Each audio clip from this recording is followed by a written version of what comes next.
রহমতুল্লাহি ওয়া বারাকাতুহু।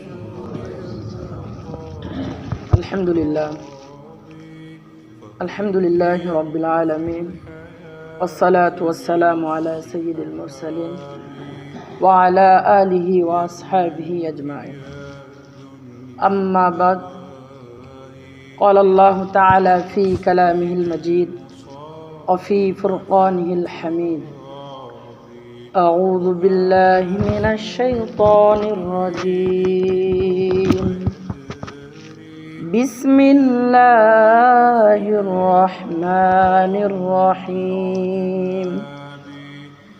قل إن كنتم تحبون الله فاتبعوني يحببكم الله ويغفر لكم ذنوبكم والله غفور رحيم.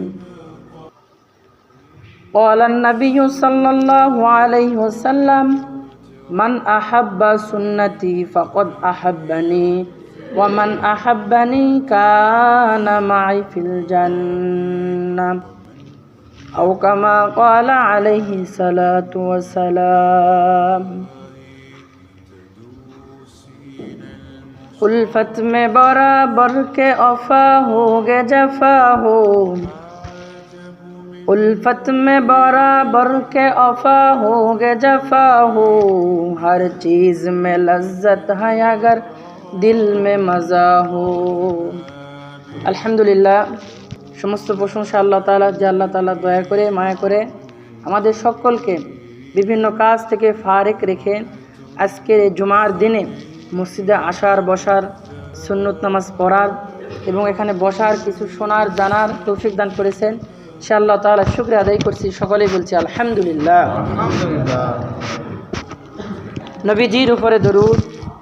যে নবীজি সাল্লাল্লাহু আলাইহি ওয়াসাল্লাম আজকের এই দিনটা মেয়ারাজের দিন, আল্লাহ তাআলা রব্বুল আলামিন নিজের বন্ধু নবীকে দিদারে নিয়ে আসার জন্য আজকে এই মেয়ারাজের দিনে আল্লাহ পাক রব্বুল আলামিন মেরাজের রজনীতে আল্লাহ তাআলার সাথে দিদার করে দিয়েছিলেন। সেই নবীর উপরে, সেই নবীর উম্মত হয়েছে আমরা, আলহামদুলিল্লাহ।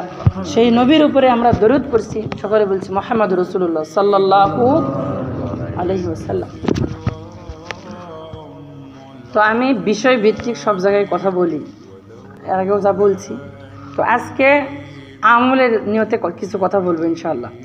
যেহেতু আমার কোনো খুতবাও ঠিক করা ছিল না, জানা আসলো না, হুজুর হুট করে বলছে, এই জন্য আর কি আমলের নিয়তে কিছু কথা বলবো ইনশাআল্লাহ। আল্লাহ পাক সকলে আমাদের সকলকে যেন আমল করার তৌফিক দান করে, এই জন্য সকলে বলছে আল্লাহুম্মা আমিন। তো যে বিষয়টাই জানবো সেই বিষয়টা হচ্ছে, আমি কোরআনে কারীম থেকে একটি আয়াত তেলাওয়াত করি। আল্লাহ তাআলা বলতেছেন: কুল ইন কুনতুম তুহিব্বুনাল্লাহ, হে নবী, কুল ইন কুনতুম তুহিব্বুনাল্লাহ, আপনি আপনার উম্মতদেরকে জানায় দেন, বলে দেন, যদি আমি আল্লাহকে তারা পেতে চাই, ফাত্তাবিউনি ইহবিবকুমুল্লাহ, আমাকে পাওয়ার জন্য যেন আমার কাছে না আসে। ফাত্তাবিউনি ইহবিবকুমুল্লাহ, হে নবী, আপনাকে যেন অনুসরণ করে। তাহলে আল্লাহ বলতেছে আমাকে পাইতে হলে নবীকে অনুকরণ করতে হবে। একটা সুন্দরভাবে উদাহরণ দেখেন, বস, অফিসের বস কর্মচারী রাখছে অনেক, আরেকজন নতুন কর্মচারীকে নেবে। তো বলতেছে আসার পরই আগে ভিজিট করতে হবে, তারপরে অফিসের কাগজপাতি জমা দিয়ে একজনকে দেখাতে হবে, তারপরে বড় অফিসারের কাছে যাওয়া লাগবে। তো এইরকম আল্লাহ তাআলা বলতেছে যে আগেই তোমরা আমার কাছে আসো না, আগে তোমাদের কাজগুলোকে সহি করো। কার মাধ্যমে? রসুলের জিন্দেগির মাধ্যমে। আর সেই রসুল আমাদেরকে যা শিখাইয়া গেছেন, দেখাইয়া গেছেন, এগুলোর নাম হচ্ছে সুন্নাহ। তাহলে রসুলের জীবনে রসুল যা করেছেন, আমাদেরকে করতে বলেছেন, এগুলো হচ্ছে সুন্নাহ। আর রসুল যে কথা মুখ দিয়ে বলেছেন, সেই কথার নাম হচ্ছে হাদিস। রসুল না বললে না, জায়েজ নয়, রসুল হ্যাঁ বললে জায়েজ। সুবহানাল্লাহ। দুনিয়াতে কেউ আজ পর্যন্ত এরকম বান্দা হতে পারবে না যে সে বলবে যে রসুল এটা না বলছে, এটা হ্যাঁ হবে, বলতে পারবে না। যদি বলে তো নাস্তিক, নাস্তিক ছাড়া অন্য কেউ আর এরকম কথা বলতে পারবে না। তো এই রসুলকে মানুষ, বান্দারা আল্লাহর বান্দার রসুলকে পাইতে চায়, সুন্নতের মাধ্যমে পাইতে চায়। তো আরেফ বিল্লাহ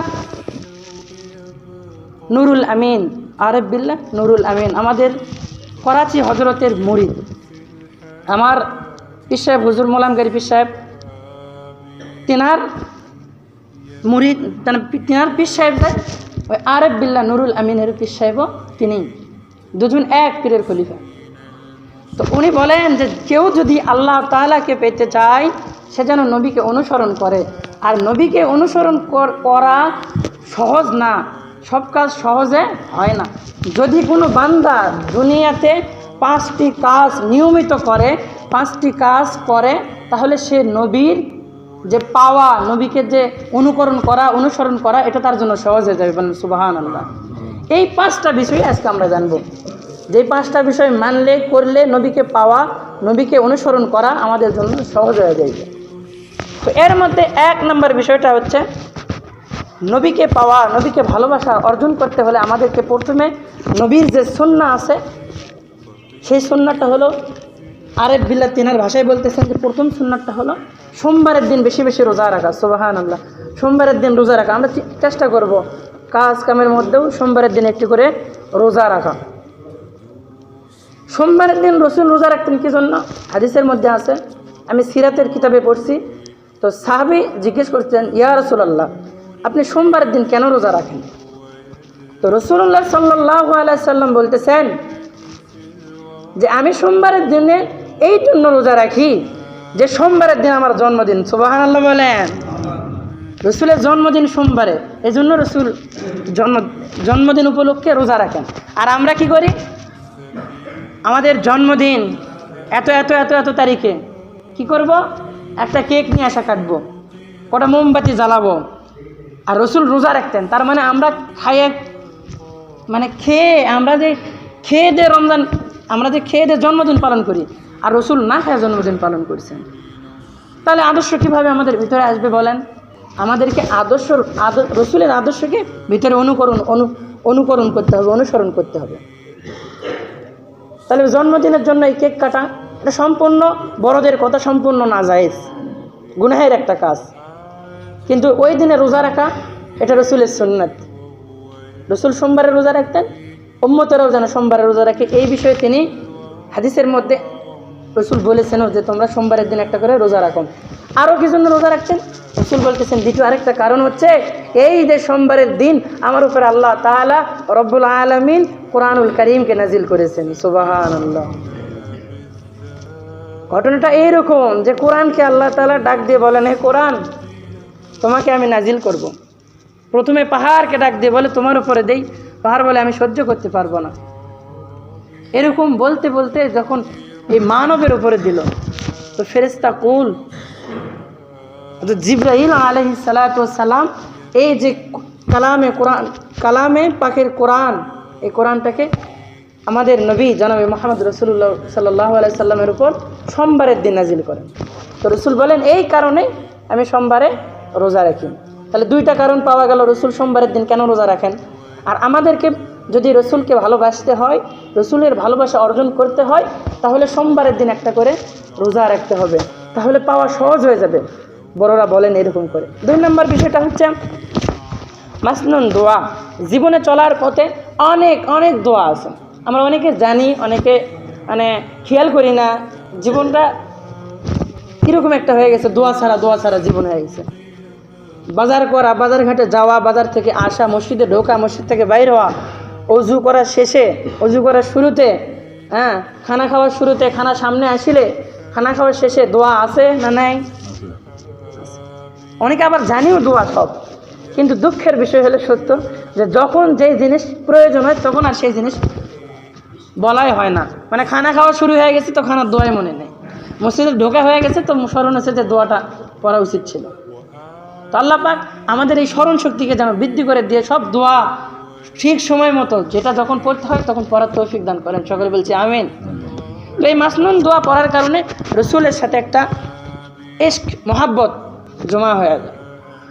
দেখেন না যে একজন যদি আরেকজনের প্রেমে পড়ে তো হিব্বুন ভালোবাসার টানে যদি পড়ে, সে কীভাবে চুল কাটছে তাই সেভাবে চুল কাটে। কেউ যদি যুবকদেরকে বলে দেখবেন যে মেসিরে ভালোবাসে, ও মেসির পোশাক পরে থাকে, ও মেসির মতো চুলের কাটিং দেয়, কারণ কি ও মেসিরে ভালোবাসে। আর রসুল এই কথাটাই বলতেছেন, যদি কেউ আমাকে ভালোবাসে তাহলে তার লেবাসে, তার চেহারায়, তার যে আচার আচরণ, কাজে কর্মে সব কিছু বোঝা যাবে যে সে আসলে কি ভালোবাসে নাকি। একজন ভালোবাসে আরেকজনকে, সে দেখতেছে সে কেমনে হাঁটে, পাওগুলো মিটি করে ফালায়, সে একটু ট্রাই করে যে ওইরকম করে দেখি তো পাও ফালাতে পারি নাকি, কারণ তার মধ্যে একটা ভালোবাসা আছে, মহাব্বত আছে। তো রসুল যে ভালোবাসা মহাব্বত রেখে গেছে, সেটা কি উম্মতের জন্য কম? কিয়ামতের দিন রসুল কিয়ামতের দিন সব নবীরে দাঁড় করানো হবে, সবাই ইয়া নাফসি বলতে থাকবে, আর রসুল নাই। জিব্রাইল আমিন যায় ডাক দিবেন, ইয়া রাসূলুল্লাহ আপনি সিজদা থেকে মাথা উঠান।